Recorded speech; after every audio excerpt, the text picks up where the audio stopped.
ما شاء الله لا حول ولا قوة إلا بالله العلي العظيم والحمد لله رب العالمين والصلاة والسلام على أهلها والأهل أما بعد قال المعصوم الفتنة أكبر من القتل. جمعے کے دوسرے دن کا عنوان پر آپ کی خدمت میں جو جملہ عنوان پڑا ہے وہ ہے الفتنہ اکبر من القتل. یا ایک اور عبارت سے بھی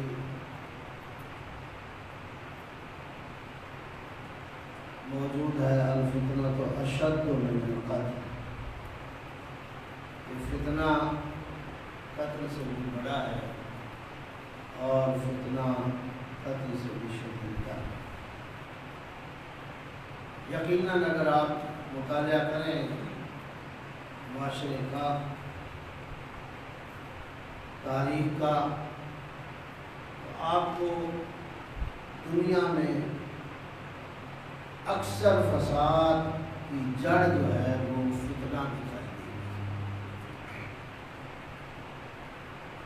قومیں قتل ہو جاتی ہیں، خاندان کے خاندان قتل ہو جاتے ہیں، ملک تباہ و برباد ہو جاتے ہیں فتنے کی وجہ سے. اس لیے بڑا باخبر ہونے کی ضرورت ہے، بڑا باخبر رہنے کی ضرورت ہے. خاص طور پہ مذہبی حوالے سے، دینی حوالے سے، مکتبی حوالے سے، فکری حوالے سے. مذہب برباد ہو جاتے ہیں فتنے کی وجہ سے. آنکھیں ہمیشہ کھلی رکھنی چاہیے، دماغ ہمیشہ کھلا رہنا چاہیے. بڑے انسان کو ہوشیار رہنے کی ضرورت ہے. جو قومیں بیدار نہیں رہتی وہ تباہ و برباد ہو جاتی ہیں. جو فتنے سے بچنے کی کوشش نہیں کرتی یقیناً وہ مصائب اور آلام کا شکار ہوتی ہیں.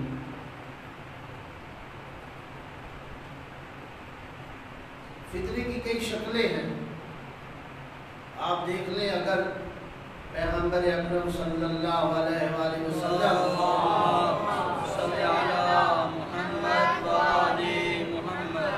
کی شہادت کے بعد، رحلت کے بعد اگر فتنہ پیدا نہ ہوتا تو آج اسلام ایک ہی شکل میں ہوتا. ظاہر ہے یہ تو ہر مسلمان جانتا ہے کہ اسلام ایک دین کا نام ہے، ایک مذہب اور ایک مکتب کا نام ہے. یہ نہیں ہے کہ پیغمبر نے آپ کے پاس جا کے کچھ کہا ہو اور میرے پاس آ کے کچھ فرمایا ہو اور تیسرے شخص کے پاس جا کے کچھ اور ارشاد فرمایا ہو. پیغمبر جو دین لے کے آئے ہیں وہ اسلامی ہے اور پیغمبر نے اس دین کو اپنی زندگی میں مکمل کیا. آپ جو رسول تھے، آپ جو نبی تھے، آپ نے حق نبوت ادا کیا، آپ نے حق رسالت ادا کیا اور اس انداز سے حق ادا کیا کہ خالق کو یہ کہنا پڑا اور خالق نے کہا آج وہ دن ہے کہ دین مکمل ہو چکا. تو قدیم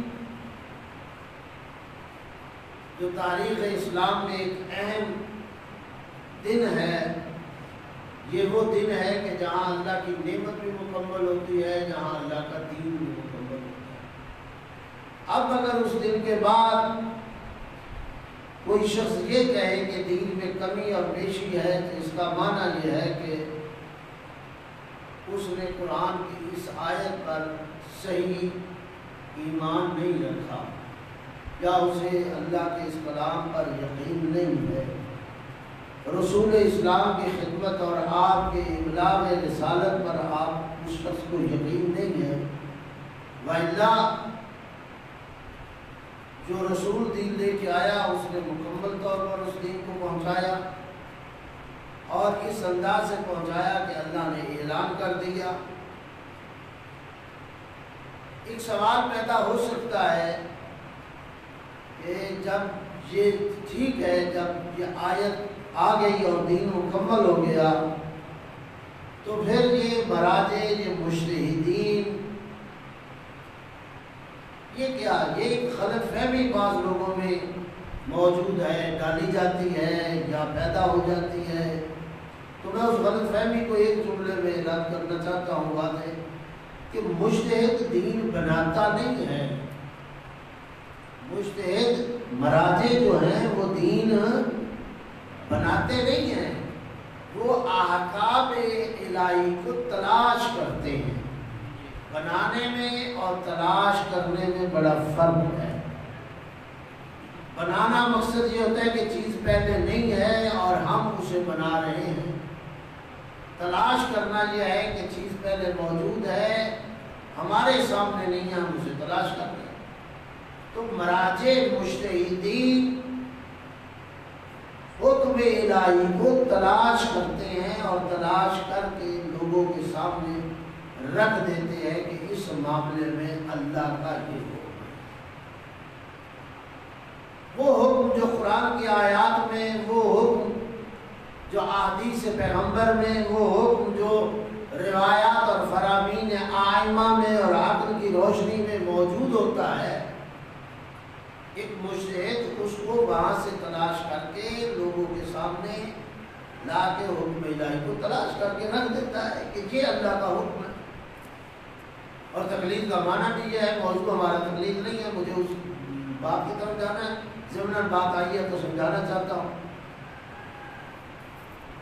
تقلید کا معنی بھی یہ ہے کہ وہ احکام الہی جسے مرجع تلاش کرتا ہے، چونکہ وہ ماہر ہوتا ہے، چونکہ 60-70 سال اس نے دینی تعلیم میں لگائے ہوتے ہیں، پڑھنے اور پڑھانے میں گزارے ہوتے ہیں، اب اس کے اندر یہ ملکہ پیدا ہو جاتا ہے اور وہ راستوں سے واقف ہو جاتا ہے، وہ علمی گتھیاں سلجھاتا ہے اور وہ جانتا ہے، سمجھ جاتا ہے کہ اللہ کے حکم کو کس طریقے سے مجھے تلاش کرنا ہے، تو وہ تلاش کر کے سامنے رکھ دیتا ہے۔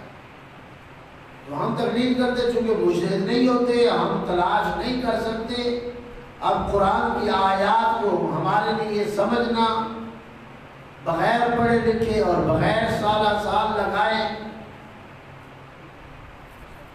یہ آسان نہیں ہے۔ قرآن کو پڑھنے کے لیے، قرآن کو سمجھنے کے لیے تعلیم کی ضرورت ہے، اور بغیر تعلیم کے قرآن کو سمجھنے کا دعویٰ کرنا یہ انتہائی غلط ہے۔ اسی طرح احادیث پیغمبر کو پڑھنا، سمجھنا، اس کے لیے بھی علم کی ضرورت ہے، تعلیم کی ضرورت ہے۔ اور پھر وہ علوم جو قرآن شناسی کے لیے ضروری ہیں، جو حدیث شناسی کے لیے ضروری ہیں، احادیث رسول اور فرامین ائمہ کو سمجھنے کے لیے جن علوم کی ضرورت ہے، اور قرآن اللہ کے حکم کو سمجھنے اور جاننے کے لیے جن علوم کی ضرورت ہے، ان علوم کو پڑھنا پڑتا ہے۔ اور بغیر اس پڑھے حکم الہی کو تلاش کرنا ممکن نہیں۔ اس لیے ہر انسان کے بس میں یہ نہیں ہے کہ وہ یہ کام کرے، بس ظاہر ہے جو یہ کر رہے ہیں، جو یہ جانتے ہیں، ان کے پیچھے ہمیں جانا پڑے گا۔ اس کا نام تقلید ہے۔ ہم مراجع کے پیچھے جاتے ہیں اور پھر جہاں ہماری عقل ہمیں متوجہ کرتی ہے وہاں قرآن رہنمائی کر رہا ہے، فَاسْأَلُوا أَهْلَ الذِّكْرِ إِن كُنتُمْ لَا تَعْلَمُونَ، اگر تم نہیں جانتے تو جو صاحبان علم ہے، جو جاننے والے، ان سے پوچھو۔ پیغمبر نے کہا العلماء ورثۃ الانبیاء، کس حوالے سے کہہ دیا؟ کیا زمین کے بارے سے؟ کیا آپ کی حکومت کے بارے سے؟ وہ وراثت علمی ہے۔ اسی طرح ائمہ علیہ السلام نے علماء کی طرف متوجہ کیا۔ غیبت صغریٰ میں امام نے نواب باربع معین فرمائے اور ایک طریقہ سمجھایا، اور پھر غیبت کبریٰ میں واضح لفظوں میں کہا آپ کے بعد نائب ہمارا کوئی خاص نہیں ہوگا، سوال کیا مولا پھر اب مسائل ہم کہاں سے پوچھیں گے؟ غیبت صغریٰ میں تو ہمارے پاس آپ نے طریقہ رکھا تھا کہ ہم آپ تک پہنچنے کے لیے آپ کے نائب تک پہنچ جاتے تھے، وہ آپ تک مسائل لے کے آ جاتا تھا، اب ہم کیا کریں؟ تو اس وقت معصوم نے فرمایا فارجع الی روات حدیثنا، ایسی صورت میں اب نیابت خاصہ نہیں ہے، اب نیابت عامہ ہے. یعنی یہ سمجھ لیجیے کہ نیابت کی دو قسمیں ہیں، ایک نیابت خاصہ ہوتی ہے، ایک نیابت عامہ ہوتی ہے. نیابت خاصہ ہوئی نائب خاص کو معین کرنا، اور نیابت عامہ جیسے غیبت کبریٰ میں معصوم نے فرمایا فارجع الی روات حدیثنا، جب ایسے معاملات آئیں تو ہمارے ان لوگوں کی طرف، ان علماء کی طرف رجوع کرنا جو ہماری حدیثوں کی روایت کرتے ہیں تمہارے پاس. اور پھر یہ یاد رکھنا کہ یہ تم پر حجت ہے اور ہم ان پر حجت ہیں. یہ امام نے راستہ دکھایا. امام حسن عسکری علیہ السلام کو من کان من الفقهاء سائلا لنفسه حافظا لدین مخالفا لہوا مطیعا لامر مولا فللعوام یخلدون. امام کا یہ کہنا کہ اما من کان من الفقهاء، جو کوئی فقہاء میں سے ایسا ہو سائلا لنفسه، اپنے نفس کو بچانے والا ہو، حافظا لدین، دین کی حفاظت کرنے والا ہو، مخالفا لہوا، ہوا و حفظ کا مخالف ہو، مطیعا لامر مولا، اپنے مولا کا وہ فقیر مطیع ہو، فللعوام ان یخلدوہ، عوام کے لیے یہ ہے کہ وہ اس کی تقلید کریں. اب لفظ تقلید خود امام نے استعمال کیا، اور اب اگر ہم کسی مرجع کی طرف جاتے ہیں تو جانے کے لیے جو چیز رہنمائی کر رہی ہے، ایک ہمیں عقل کر رہی ہے، دوسرا ہمیں قرآن کر رہا ہے، تیسرا فرمان پیغمبر کر رہا ہے، حدیث پیغمبر، اور چوتھی فرامین معصوم کر رہی ہیں ائمہ علیہ السلام. تو ایسے ہی نہیں ہم تقلید کا مسئلہ اٹھا رہے ہیں اور ایسے ہی نہیں کسی مرجع کی طرف جا رہے ہیں. قرآن ہمیں مرجع کی طرف بھیجتا ہے، عقل ہمیں مرجع کی طرف بھیجتی ہے، پیغمبر کی حدیث ہمیں مرجع کی طرف بھیجتی ہے، اور معصومین کا فرمان ہمیں مرجع کی طرف تقلید کے لیے. تو اس کا معنی یہ ہوا کہ ہم ایمان کے کہنے پہ، قرآن کے کہنے پہ، اللہ کے کہنے پہ، رسول اسلام کے کہنے پہ، اور پھر ائمہ علیہ السلام کے کہنے پر تقلید کر رہے ہیں.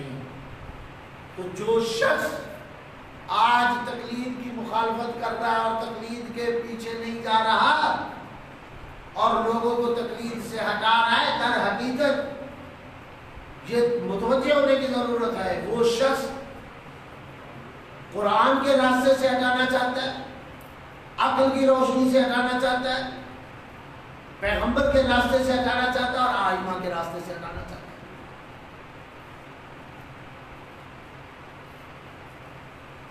ویسے تو کوئی دور ایسا نہیں رہا کہ جہاں فتنے نہ پیدا ہوئے اور فتنوں کا آغاز نہ ہوا. پچھلے سال سے ایک فتنہ پھر اٹھا، اس وقت بھی علماء نے بڑی مخالفت کی، خطباء، ذاکرین، واعظین نے بھی اس کی بڑی مخالفت کی. اس سال پھر اسی فتنے نے دوبارہ سر اٹھایا ہے، اور وہ 6 جولائی جو سوموار کا دن آنے والا ہے،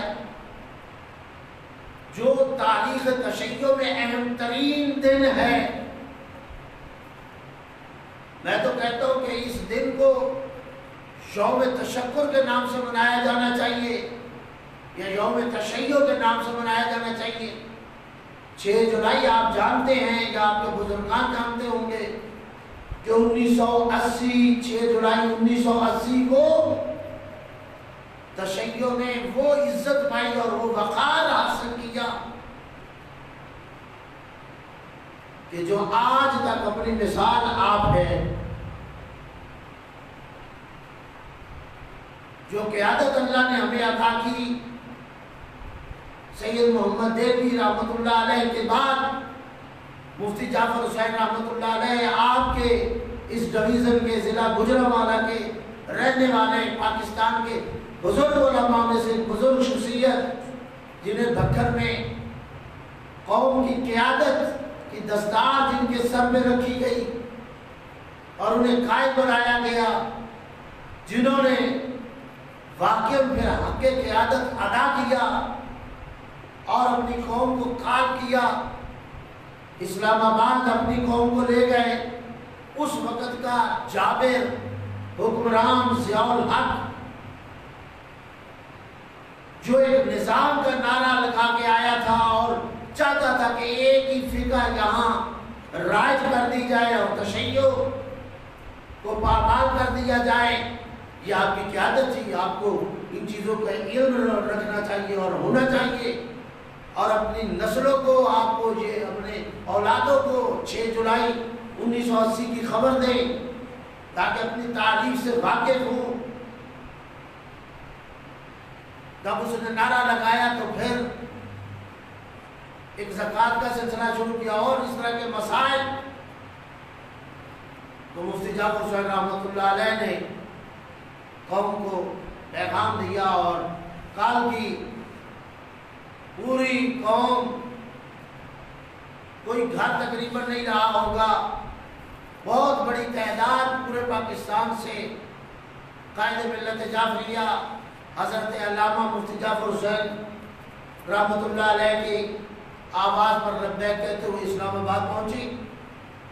سیکریٹریٹ کا گھیراؤ کیا، چونکہ جمعے کا خطبہ ہے، میں زیادہ لمبی گفتگو بھی نہیں، اور 3-4 پوائنٹ ہے جس میں مجھے بات کرنی ہے۔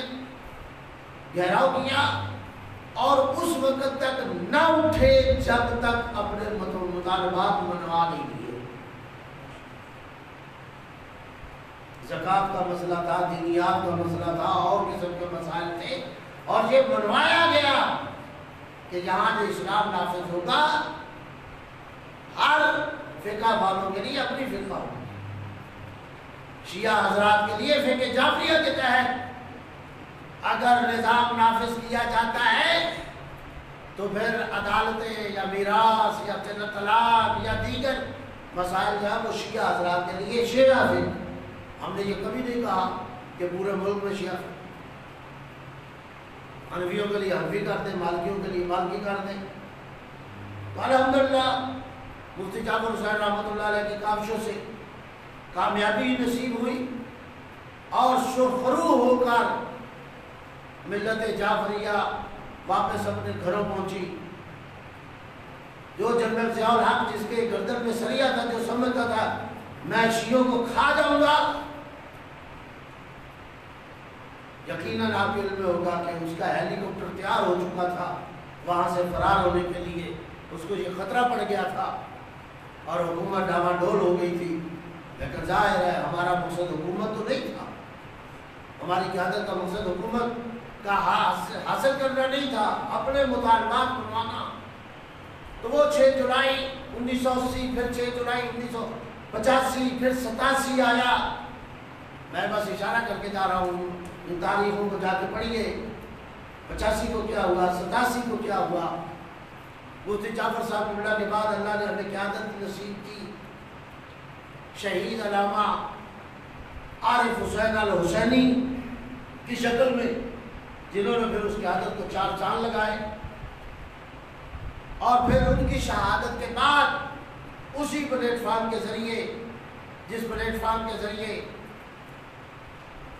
مفتی جعفر حسین قبلہ قائد بنے، شہید عارف حسین حسینی رحمۃ اللہ علیہ قائد بنے، اسی طور طریقے سے پھر علامہ سید ساجد نقوی قبلہ آیت اللہ قائد بن گئے، اور آج 30 سال سے زیادہ عرصہ ہو گیا ہے کہ آپ قیادت فرما رہے ہیں، اور یہ آپ کا قومی اور ملی مذہبی پلیٹ فارم ہے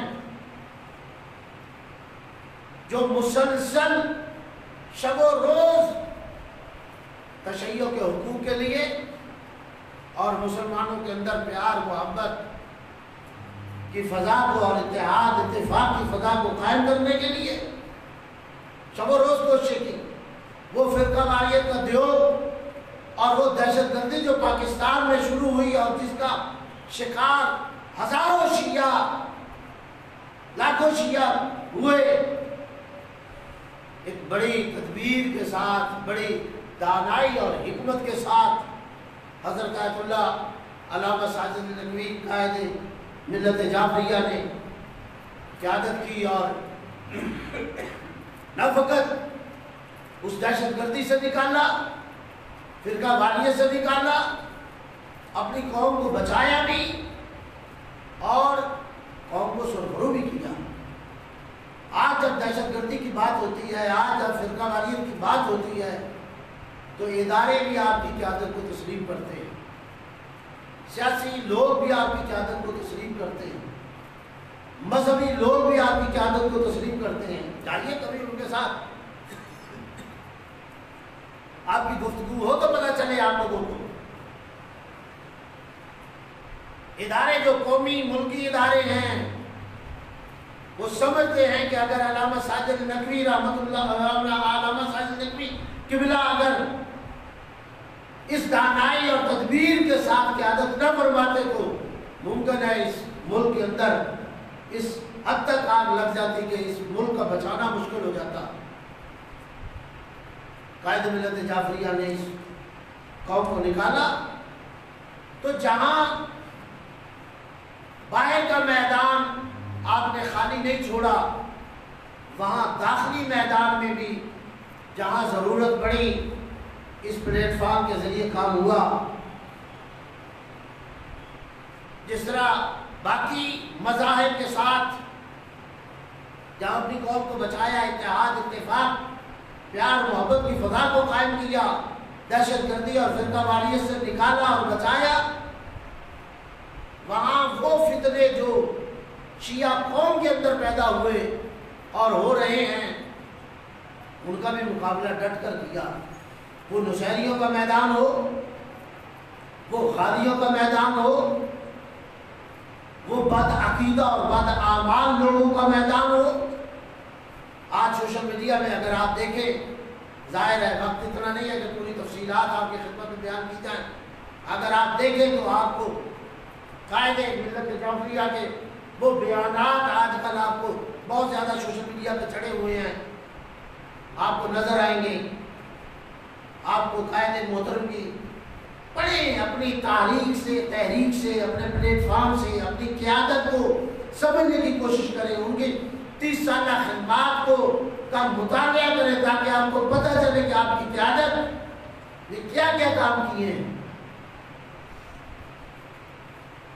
ہر جگہ کھڑے ہوئے، نشہریوں کے مقابل کھڑے ہوئے، خالیوں کے مقابل کھڑے ہوئے، بد اعمال اور بد عقیدہ لوگوں کے مقابل کھڑے ہوئے، علماء، قائد محترم۔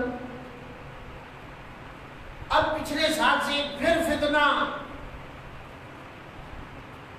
نمودار ہوا، اور جو اپنے آپ کو شیعہ اثنا عشری کا نعرہ لگاتے ہیں اور ولایت علی ابن ابی طالب کا نعرہ لگاتے ہیں، مجھے بتائیے وہ کوئی ایسا شیعہ ہو سکتا ہے کہ وہ شیعہ اور علی ابن ابی طالب کی ولایت کا منکر ہو جائے، وہ شیعہ اور علی کی امامت کا منکر ہو جائے؟ کلمۃ حق یراد بہا الباطل، کبھی کبھی بات سچ کی جاتی ہے لیکن اس بات کے پیچھے مراد حق نہیں ہوتا، باطل ہوتا ہے۔ ایسا نعرہ لگا کے فتنہ پچھلے سال سے شروع کیا، اور وہ 6 جولائی کا دن جو ایک قومی دن ہے، تشیع کا دن ہے، جو یوم تشکر اور یوم شکر ہے، اس دن کو داغدار کرنے کی کوشش کی جا رہی۔ اس سال پھر لاہور میں ان لوگوں نے کام شروع کیا، تو آپ کو آگاہ ہونا چاہیے۔ دیکھ رہے ہوں گے آپ یقیناً سوشل میڈیا پہ علماء نے، شیعہ تمام گروپس نے، ذاکرین نے، واعظین اور خطباء نے سوشل میڈیا بھرا پڑا ہے، اس کا بائیکاٹ کیا۔ جتنے بڑے بڑے خطیب ہیں انہوں نے بائیکاٹ کیا، جتنے بڑے بڑے ذاکر ہیں انہوں نے بائیکاٹ کیا، جتنے علماء ہیں انہوں نے بائیکاٹ کیا، جتنی شیعہ تنظیمیں ہیں، شیعہ ادارے ہیں، ان سب نے، شیعہ علماء کونسل نے، سب نے اس کا بائیکاٹ کیا، اور قوم کو متنبہ اور متوجہ کر رہے ہیں کہ یہ گروہ ہے جو مراجع ازام کو گالیاں دے رہا ہے، جو آپ کے مراکز دینیہ عراق، ایران، مشہد، قم، نجف، کربلا مراکز دینیہ سے آپ کو جدا کرنا چاہنا،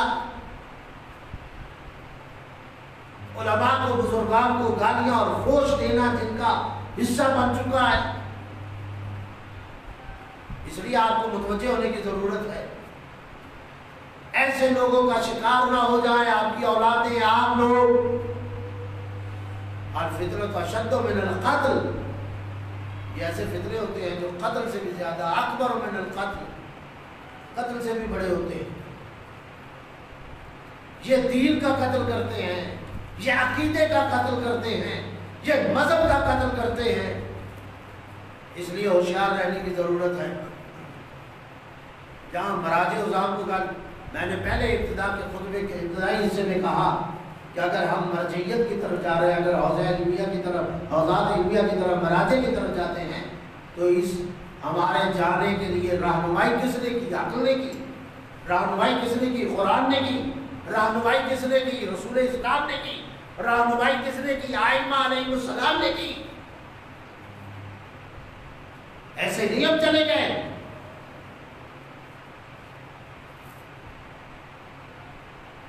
تو اس لیے آپ کو ان فتنوں سے آگاہ رہنے کی ضرورت ہے، بیدار رہنے کی ضرورت ہے، ایسے لوگوں کا بائیکاٹ کرنے کی ضرورت ہے. اب تو روشنی کا دور ہے، اب تو کم از کم ان چیزوں کو سمجھ آ جانا چاہیے. ان چیزوں کی کیسے فاسق و فاجر لوگ قوم کے عقائد کے ساتھ کھیلیں، قوم کے مقدر کے ساتھ، اس کی تقدیر کے ساتھ کھیلیں اور اپنے آپ کو شیعہ کہیں. میں بار بار کہتا ہوں، نصیریوں نے، غالیوں نے، صوفیوں نے اپنے آپ کو آپ کے لباس میں چھپایا ہے. لباس تشیع میں پاکستان کے اندر چھپا رکھا ہے. پھر وہ MI6 کے لوگوں نے، اور پھر اسی طرح جو قوتیں ہیں جو تشیع کے اندر فساد پھیلانا چاہتی ہیں اور تشیع کو ٹکڑے ٹکڑے کرنا چاہتی ہیں، ان کے اعلیٰ کاروں نے. اس لیے سمجھنے کی ضرورت ہے، ایسے معاملات کو دیکھنے کی ضرورت ہے اور ان کو پوری قوت کے ساتھ پاؤں تلے رودنے کی ضرورت ہے. ایک نکتہ جو آخری میری گفتگو کا حصہ ہے رہ گیا، اسے بھی میں چند منٹ میں، یقیناً آپ نے تازہ خبروں میں سنا ہوگا کہ پاکستان کی حکومت کچھ مہینوں سے ایک پالیسی بنا رہی ہے اور ایک ادارہ قائم کرنے کی کوشش کر رہی ہے. جس طرح حج کے لیے اس نے ادارہ بنایا ہوا ہے، اسی قسم کا ادارہ وہ زائرین کے لیے بنانا چاہ رہی اور پالیسی پہ گامزن ہے. اور ہم سمجھتے ہیں کہ یہ حکومت کیوں ایسا کر رہی. آپ جانتے ہیں کہ پاکستان کے مومنین جہاں امیر عمرا جاتے ہیں، وہاں سب سے زیادہ تعداد جانے کی غربا کی ہے. 40 پہ 6 کروڑ لوگ کربلا جمع ہوتے ہیں اور دنیا کو یہ برداشت نہیں ہے کہ محرم اور سفر اور پھر پورا سال کربلا، نجف، سامرا، کاظمین، اسرا آباد ہو، مجد آباد ہو. یہ عالمی سازش کا حصہ ہے. یہ انٹرنیشنل پروگرام کے تحت کبھی ہماری مجالس کو روکا جاتا ہے، کبھی ہماری عزاداری کو روکا جاتا ہے. اس سال بھی یہ کوششیں ہو رہی ہیں اور نئے بانڈز رکھے گئے اور بھروائے جا رہے ہیں کہ 1 گھنٹہ مجلس ہوگی، اتنی دیر جلوس ہوگا اور یہ شرائط ہیں. ہم واضح لفظوں میں یہ کہتے ہیں کہ آپ کی کسی قسم کی پابندیوں کو ہم قبول کرنے کے لیے تیار نہیں ہیں. عزاداری کے حوالے سے کسی قسم کی شرائط قبول کرنے کے لیے تیار نہیں. صدیوں سے یہ محرم چلتا آ رہا ہے، عزاداری چلتی آ رہی ہے، انشاءاللہ اسی طریقے سے عزاداری چلے گی اور اسی طریقے سے مجالس اور ماتمی جلوس ہوں گے جس طریقے سے پہلے ہوتے ہیں۔ اور ابھی آپ نے دیکھا کہ 19 ماہ رمضان اور 21 ماہ رمضان کو تم ناکام ہو گئے تو پابندیاں لگانا چاہ رہے تھے، ہم نے بتایا تھا کہ تمہاری پابندیاں چل نہیں سکے گی، ہم قبول نہیں کریں گے۔ اور الحمدللہ مومنین نے مقاومت کی، تشیع نے مقاومت کی، کھڑے ہوئے شیعت، اور 19 ماہ رمضان اور 21 ماہ رمضان کی مجالس اور جلوس آپ نے دیکھا پورے پاکستان میں اپنی سابقہ روایات کے مطابق نکلے۔ اگرچہ حکومت نے، انتظامیہ نے بڑے پرچے دیے، لوگوں میں ڈنڈا استعمال کیا، لیکن تم روک نہیں سکے۔ اور اسی طرح آئندہ بھی یہ محرم بھی، میں تو کہا کرتا ہوں اس عزاداری سے بنو امیہ نہ روک سکا، بنو عباس نہ روک سکا، تم کس بات کی بولی ہو؟ عزاداری ہوگی۔ اسی طرح زیارات کا راستہ جسے بند کرنے کی کوشش کی جا رہی، زیارات مہنگی کی جا رہی ہیں حج کی طرح، جس طرح حج پہ لاکھوں روپے خرچ ہو، اسی طرح کوشش کر رہے ہیں کہ زیارات پہ اسی طرح لاکھوں روپے جب بڑھا دیے جائیں گے تو غریب غربا زیارات پہ کیسے جائیں گے؟ جو زیارت 50 ہزار سے 60-70 ہزار زمینی راستے سے ہو جاتی تھی اور غریب آدمی کسی نہ کسی طریقے سے پیسے مہیا کر کے مولا کی بارگاہ میں، آئمہ کی بارگاہ میں پہنچ جاتے تھے، آپ اسے 3-4 لاکھ میں بنا کر چاہتے کیا ہو؟ کیا سمجھتے ہو کہ آپ کی یہ سازش شیعہ قوم نہیں سمجھتی؟ آپ کا یہ جو عالمی ایجنڈے پہ جس پہ آپ کام کر رہے ہیں، کیا شیعہ قوم کو اس کی خبر نہیں ہے؟ ہم آپ کی یہ پالیسیاں اور پابندیاں ہرگز قبول نہیں کریں گے اور کبھی بھی کسی صورت قبول نہیں ہوگی۔ ہمارا مطالبہ اسی طریقے سے زیارات کے راستے کھلے رہنے چاہیے اور آزادی سے لوگ اپنے زیارات کے لیے جائیں جس طرح پہلے سے جاتے ہیں۔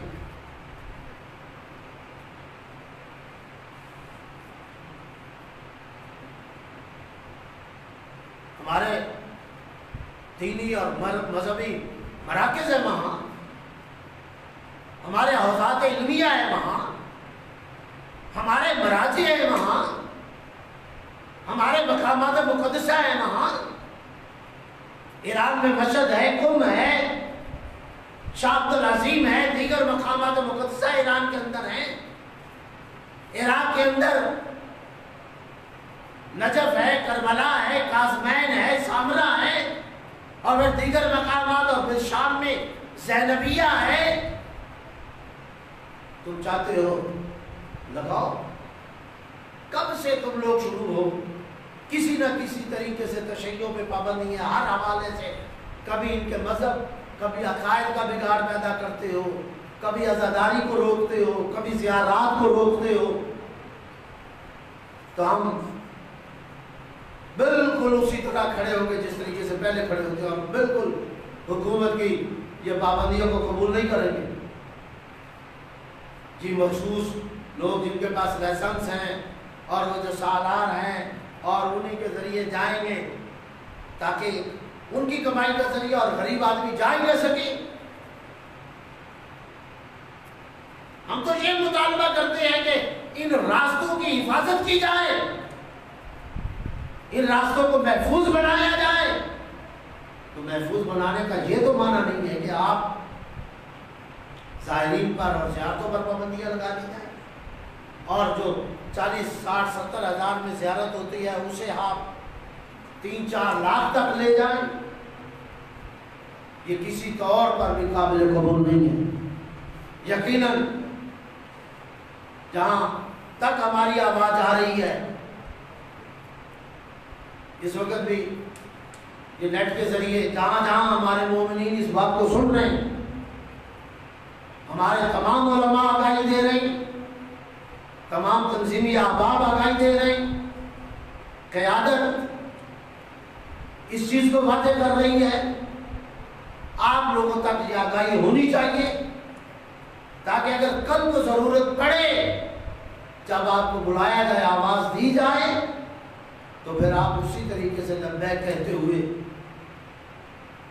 قیادت کی آواز پر باہر نکلنا ہوگا، تاکہ اس قسم کے فتنے بھی ختم ہو سکے اور حکومتیں جو عزاداری پر پابندیاں لگا رہی ہیں، ہر سال کوشش کر رہی ہے اور ہر سال کم سے کم کیا جا رہا ہے بانیان مجالس کو، شیعہ قوم کو، اور اسی طرح زیارات کا معاملہ ہے. اپنے نوجوانوں کو خبر کریں، اپنے بھائیوں کو خبر کریں، ان حالات سے آشنائی اور واقفیت پیدا کریں.